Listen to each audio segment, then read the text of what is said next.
title of the speech is Getting Out of the Well. And the objective is to find the light despite the darkness. And this is 8 to 10 minutes on the clock, please. And welcome to Lecturer John Kushner.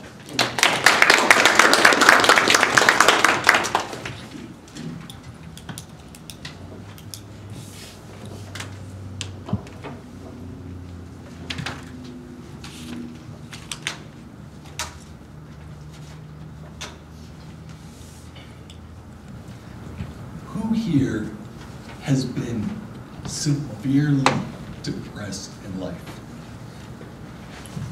Where you feel like there is no hope at all.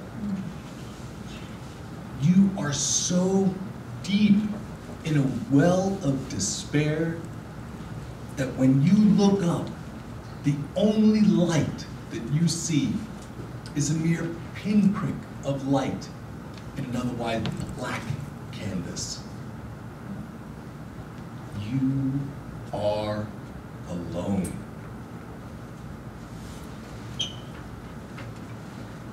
That's where I was. I know all of my other speeches, I've come up here and wanted to be inspirational, motivational. Tell you, if you do this or if you do that, you'll be happy and joyful. But what happens? What happens when life throws you one crushing blow after another, after another, and after another?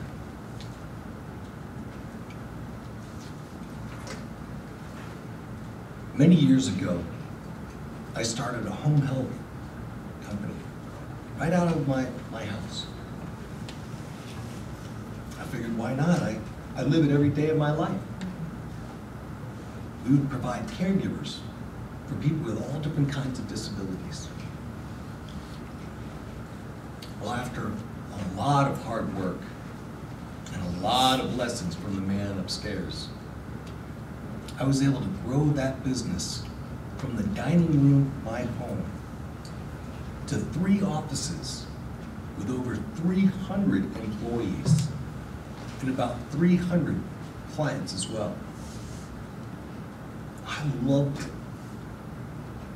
I was able to do something for others, give back to the community. For 11 years, I ate, slept, and breathed that company.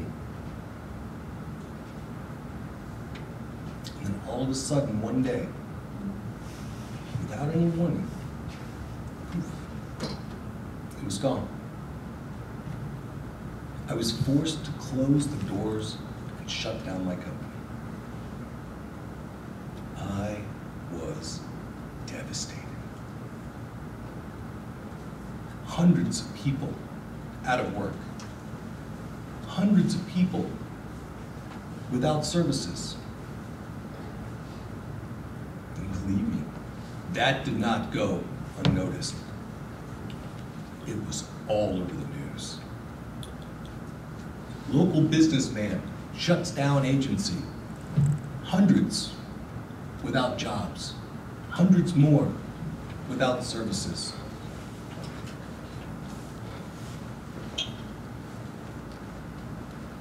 To add insult to injury, just a few days after that, I developed a pressure sore in my butt. It kept me in bed for months.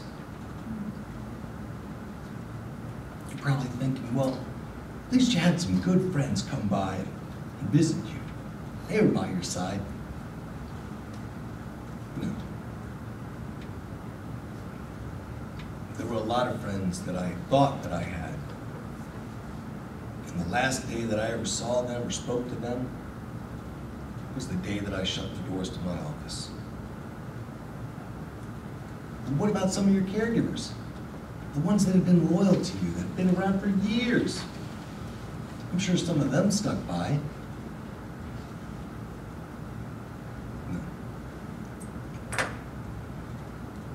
I was alone.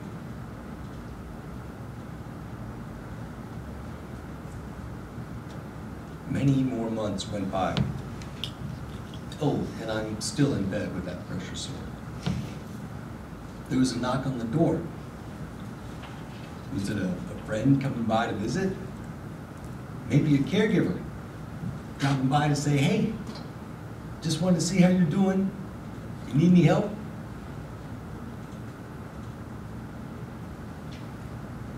No.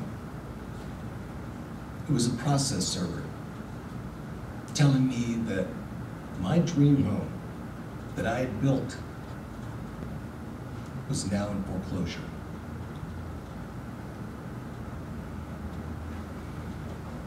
Those four walls of my bedroom started closing in tighter and tighter. I was forced to go to family for financial support. That was humiliating. They were demeaning.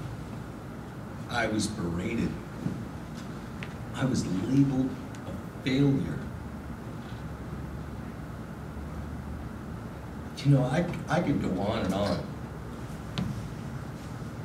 But what's the point in that? You don't want to hear that. I don't want to hear that. But I'll tell you what I do want you to hear.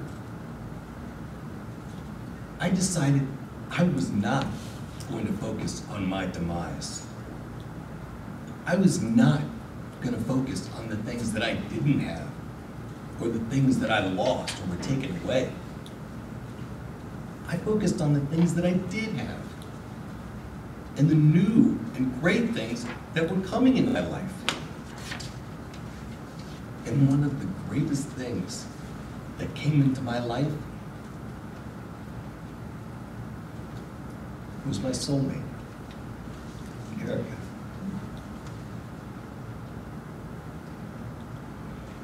She inspired me and motivated me to get out of that bed, to get out of that house, and reminded me that there is no limit to what I can do.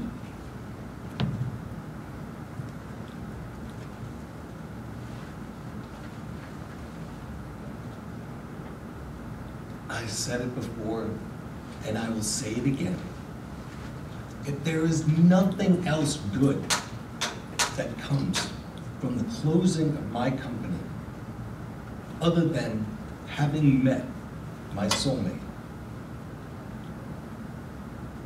it was all worth it. She is worth it. I went from being in a deep well of despair, looking up and just seeing a little pinhole of light shrouded with darkness, to now becoming the most brilliant light shining on my face, illuminating everything in my path. My life had begun again. Back to Toastmasters.